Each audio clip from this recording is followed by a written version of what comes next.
Well, you're about to mix your record. You got all these plugins. You've spent tons of money on them. Now, here's the biggest mistake that you possibly can make with all those different plugins and wanting to use everything and EQ and compress and saturate. And I'm going to show you something that every amateur mixing engineer or anyone getting started with plugins, with outboard gear, with whatever, the biggest mistake they're making on their vocals. Let's go. Mix series, action, baby.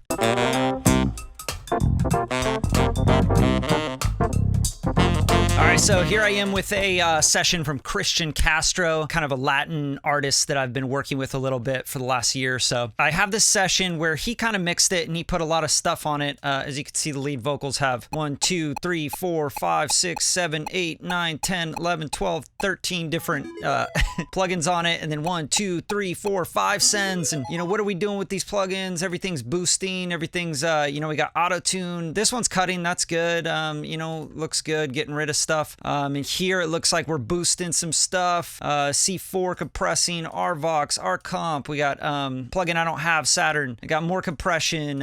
This doing some boosting. I want to just show you guys something to do besides just adding a bunch of plugins and boosting and compressing and boosting and doing all this stuff. And these cuts are kind of crazy too, because it's imagining that there's all these little problem spots that you're hearing in detail, or you're maybe in $1 million studio and you've been mixing and mastering for 30 years, your whole life, and your ears are so tuned that you're hearing these resonant frequencies.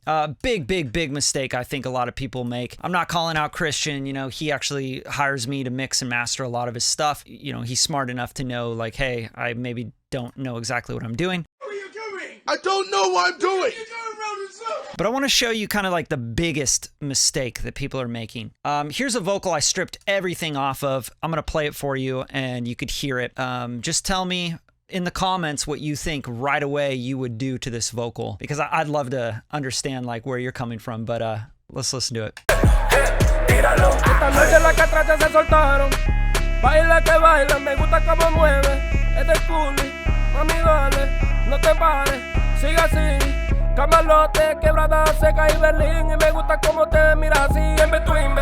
Okay, so this mix series is really about listening like a professional, right? The professional is not going to go, oh man, this needs more of this or more of that, right? What we usually typically hear in that vocal are the problem frequencies. For me, I hear a lot of clutter in the mid-range, right? I hear a lot of...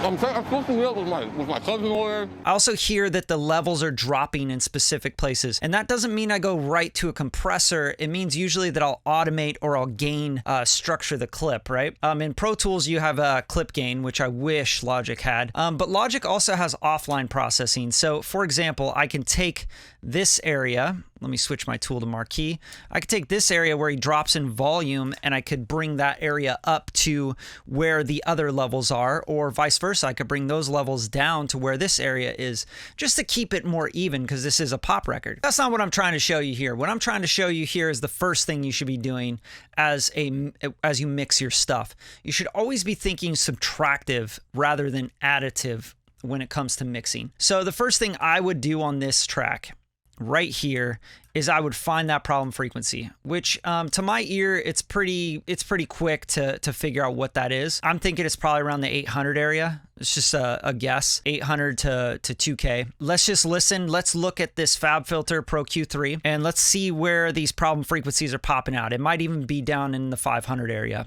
700, right? Let's just check it out. Baila que baila, me gusta cómo mueve. Es del culi, mami dale, no te pares, sigue así.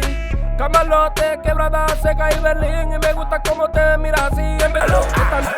Okay, now I'm just gonna solo out and single out this band here by holding down this headphone, right? Which is basically saying, hey, solo this frequency band. And let's listen for that, because that's what I'm listening for. That's what my ear peaks.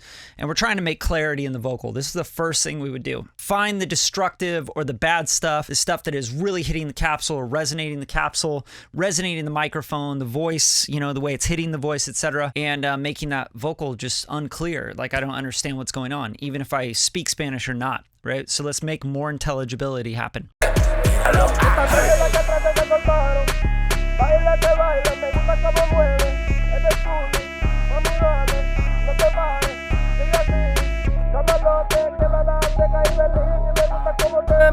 So that's basically the frequency right there. It's right in that 600 area, right? So 620. So now what I can do is I can actually tighten up this Q and I can dip this out, right? And you can go as tight or loose as you want, but let's see what just a very, very simple cut here, and then also just some housekeeping on the low can do for this vocal. So literally just this. I'm gonna go to natural phase. I really like this for cutting this, I think it's great on Pro Q. And I'm just gonna come all the way up, like, you know, he doesn't have really much going on down there. So I'm just gonna get rid of all that, and then I'm gonna find that resonant frequency. I'm gonna dip it out and just listen how the clarity of the vocal starts to come through. Now we're gonna have more mid-range, we're gonna have more high-end, we're gonna have more of everything that we want and less of that, which is basically just congesting the signal, right?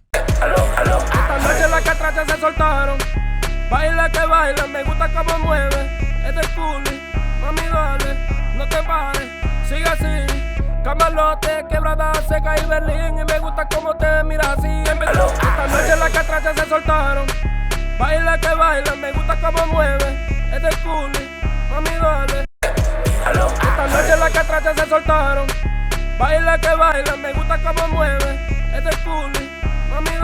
So now, of course, we have a level problem with this track and the vocals, but I really wanted to show you this on this mix series because I think most of the time amateur mix engineers or people trying to mix themselves, they're doing too much, right? Because their ear's not trained, their ear's not focused in on the issues. Their ear is more trying to say, what do I need to add? What do I need to add? Always thinking like, I need to add compression, I need to add saturation. It needs more of like, it needs more width, it needs more. Like the very first step for mixing a great vocal or mixing anything great is to start to figure out what the issues are and the imbalances in the tracks. What was recorded and what is it lacking and what is happening that's too much, right? That's really how we think as professionals. We think, how do we fix the problems before we add anything at all? I don't want to add any compression before I fix the problems. I don't want to add anything else until I fix those big imbalances. And then I can start to gain structure this, right? Like this part here can be clipped and then it can be gain structured. So I can come in and gain it up to where these parts are and really start to balance out and even out the waveform before I add compression, which a lot of the times I think people that are just getting started with trying to mix themselves, they're trying to rush to the finish line too quick. There's really a process to this stuff, and you should really pay attention to the problems first and how you could get rid of the problems, because typically in mixing, when we take away from something, we're adding to something else.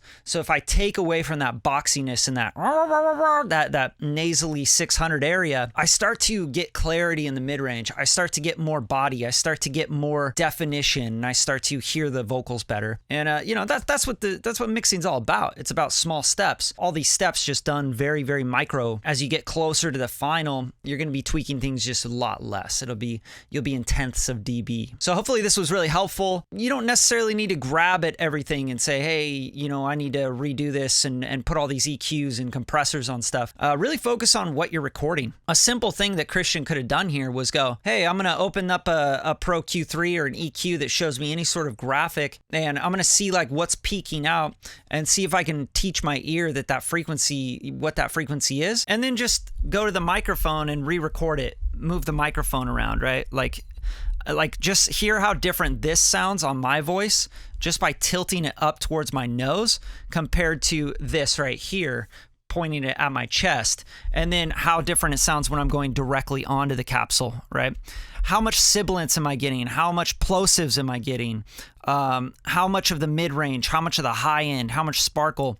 And am I a good enough performer on the microphone to control my S's and my P's, my plosives? You know, at this point, you have to really use your ear and listen for those problems and try to capture a better recording and get rid of those things in the recording before, so that you're not processing as much, because then you'll get a much more natural and bigger sounding record. That's about it for this mixing series. If you really like this and you want some more tips, tricks, and you want to be guided through the process of creating a song, recording to producing, songwriting, all that stuff, mixing, mastering, the full process, click the link in the description. I have to the song creation formula that I did, which is actually 8 hours plus of video training, going step by step of making a song for radio radio or for sync licensing, whatever. But it's a very comprehensive look at, the thought process behind everything and why I'm writing stuff and how you would do the drums and how you would program stuff and chords and melodies and lyrics and all that stuff. So if you really like this kind of stuff and you want more in detail stuff to follow along with, that course is for you. Grab it. It's right in the description. Otherwise, if you don't need any more help like that, which I doubt that's true.